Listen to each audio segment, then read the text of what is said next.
함께 말씀 보도록 하겠습니다. 함께 보실 말씀 잠언서 20장 12절.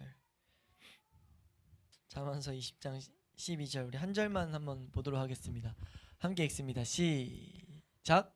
듣는 귀와 보는 눈은 다 여호와께서 지으신 것이니라. 아멘. 21장 우리 1절도 한번 보겠습니다. 함께 읽습니다. 시작. 왕의 마음이 여호와의 손에 있음이 마치 분물과 같아서 그가 임의로 인도하시느니라. 아멘. 예, 우리 기독교 강요 우리 2권 4장 6절에서 8절 우리가 4장을 마무리하게 됩니다. 하나님의 섭리가 사람의 의지를 다스리심이라는 부분을 우리가 오늘 이 시간 살펴보겠습니다.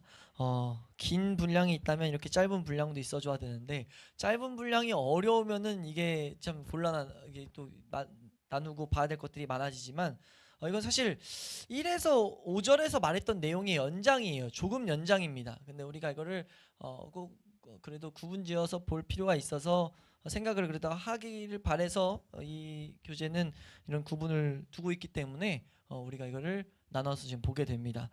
그래서 우리가 이제 이 부분에서 보게 되는 내용은 다른 것이 아니라 결국은 섭리적인 것과 하나님의 섭리와 자유의지에 계속된 이 싸움이거든요. 그래서 우선은 우리가 분명히 알아야 될 것은 중립적인 문제, 그러니까 우리가 모르는 어떤 중립적인 모든 것들도 하나님의 섭리 가운데서 운행된다라는 것을 우리는 확실히 알아야 된다는 거죠. 이걸 확실히 알도록 세워놓은 이유는 뭐냐면 사실 이게 중요하죠. 우리에게 이걸 세워놓는 이유는 우리가 우리의 삶의 모든 부분에 하나님은 개입하신다라는 것을 확고히 하기 위함입니다. 다른 말로 하면 마귀가 틈타지 못하게 하기 위함이에요. 그러니까 우리 어떤 일들을 하나님 말씀에 비춰서 잘 해석하고 있는데 말씀에 비춰서 잘 바라보는데 마귀가 이런 틈을 파고들려 하거든요. 그러니까 그 틈을 파고드는데 이런 중립적인 일들이 분명 사용된다는 걸 우리는 알아야 돼요. 이건 우연이잖아, 혹은 우연이라 생각 안 하더라도 이것까지 그렇게 생각한다고 이런 뭔가 이렇게 부정적인 생각들을 집어넣어서 하나님 안에서 풍성하게 내 모든 삶들을 풍성히 묵상할 수 있는 것이 은혜로 왔음에도 불구하고 막혀버릴 수 있다는 거죠.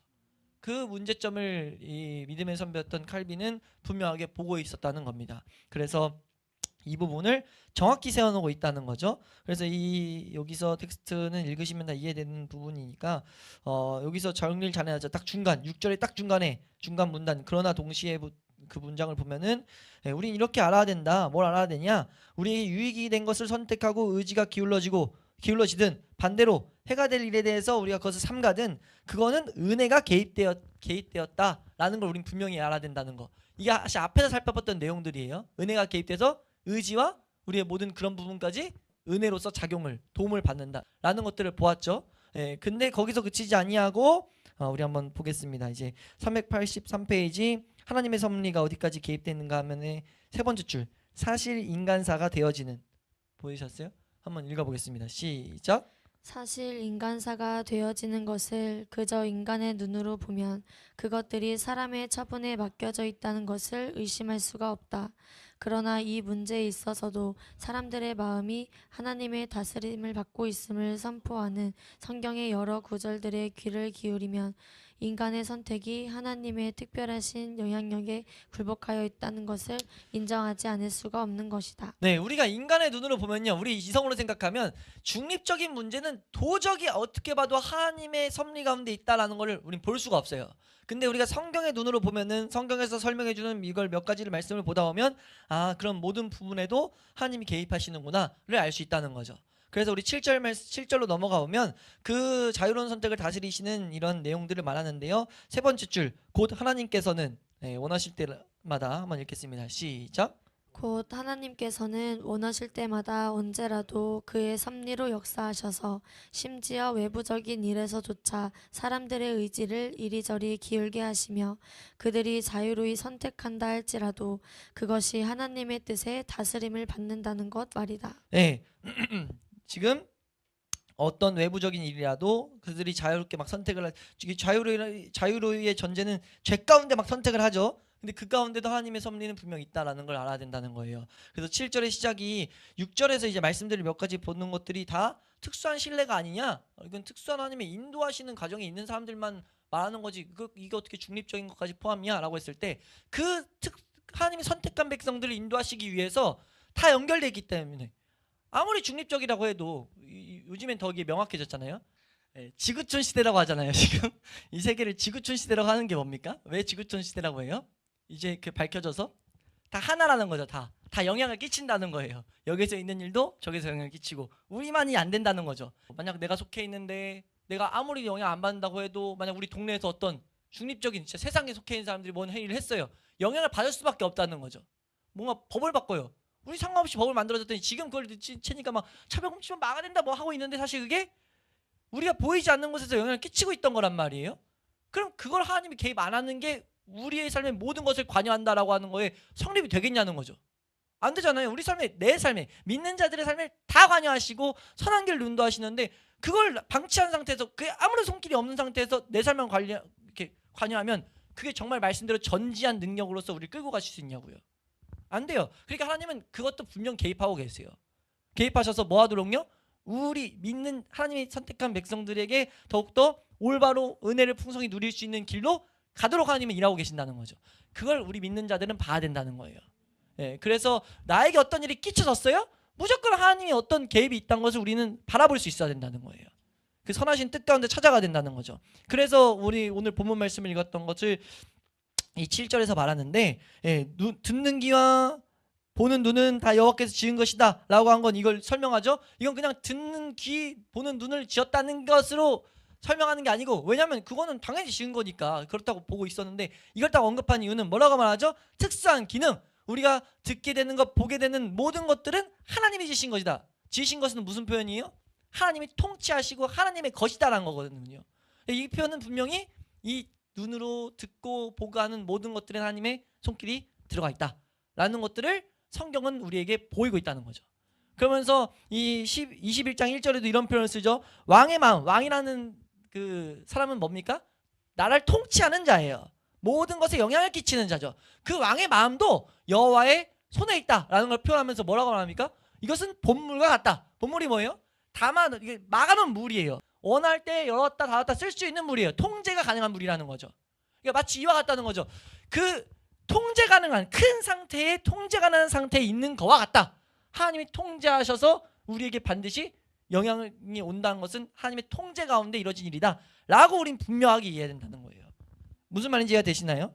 이걸 보는 것을 우리가 마무리하면서 왜 이걸 봐야 되는지를 이제 보게 되는데 그래서 이 마무리한 정리를 8절에 인간의 자유의지는 자유롭게 선택할 수 있는 내적인 자유를 의미한다. 이건 사실 앞에서 봤던 내용인데 여기서 구체적으로 하려는 것은 이 첫 번째 문단에서 일부의 사람들이 뭐라고 말하냐면 사람에겐 자유의지 완전 자유롭지 않아. 왜냐하면은 우리가 왕조차도 마음대로 못하잖아. 그러니까 어떤 결과를 가지고 자유에 대한 판단의 근거로 삼는 건 아주 미련한 짓이다라는 칼빈이 말해요. 왜냐하면 자유로운 건 어떤 결과로운 게 아니고 하나님이 말하는 자유는 결과는 당연히 달라질 수 있죠. 얼마나 변수가 많아요 인생에. 근데 결과가 아니라 우리가 또 결과로 뭘 보는 게 아니고 자유는 우리의 마음이 선택할 수 있는 자유가 있다는 거예요.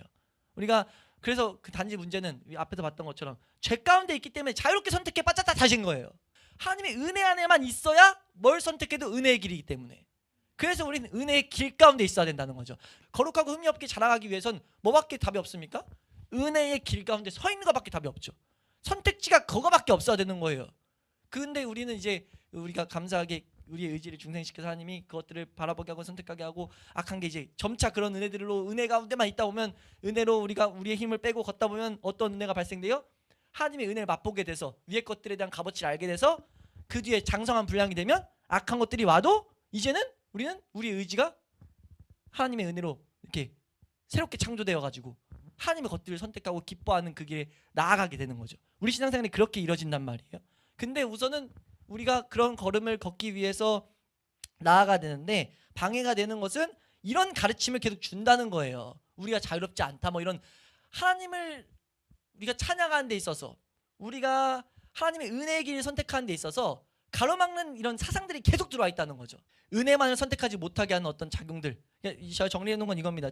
치유책인 하나님 말씀을 붙드는 데 있어서 하나님의 은혜가 필수적인 것들, 은혜만으로 걸어가야 된다는 것을 우리는 바라보고 이제 설명하면서 그렇게 걸어가야 되는데 그것을 방해하는 요소들이 우리 주변에 계속해서 있다는 거죠.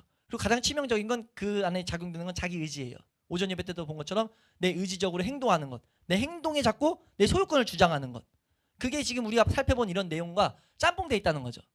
그래서 제가 이걸 정리하면서 어떤 생각을 했냐면 깊이 볼 필요 없어요. 뭘 보게 되면요, 올바른 거 제대로 보면. 그러니까 행동, 나에게 나온 행동들은 무조건 독을 낳는다. 자기 자랑을 낳고 이런 열매들 낳는다. 하나님은 우리에게 아무것도 자랑하지 않게 하기 위해서 복음을 주셨다라는 걸 명확히 해놓으면 우리가 사실 이런 거짓 가르침들이 왔을 때 분별할 수 있죠.